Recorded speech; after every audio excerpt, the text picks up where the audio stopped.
এখন আমরা শিখব কিভাবে মৌলিক গুণনীয়কের সাহায্যে আমরা লসাগু নির্ণয় করতে পারি। লসাগু মানে লঘিষ্ঠ সাধারণ গুণিতক। মৌলিক গুণনীয়ক কিভাবে নির্ণয় করতে হবে তা আমরা আগেই শিখে এসেছি। একই পদ্ধতিতে আমরা 4-এর মৌলিক গুণনীয়ক পেতে পারি, যেটা কিনা 2 গুণন 2। 6-এর মৌলিক গুণনীয়ক পেতে পারি 2 গুণন 3। একইভাবে 8-এর মৌলিক গুণনীয়কগুলো হলো 2 গুণন 2 গুণন 2। এই মৌলিক গুণনীয়কগুলোর মধ্যে আমাকে প্রথমেই দেখতে হবে সর্বাধিকবার 2 কতবার আছে।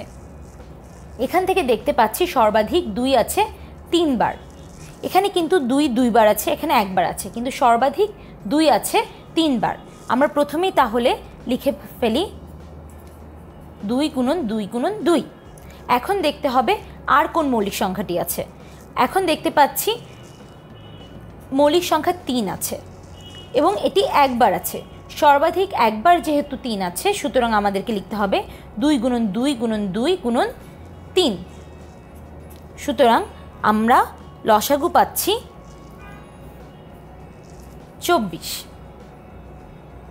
এখান থেকে আমরা দেখতে পারলাম যে কিভাবে আমরা মৌলিক গুণনীয়কের সাহায্যে লসাগু নির্ণয় করতে পারি।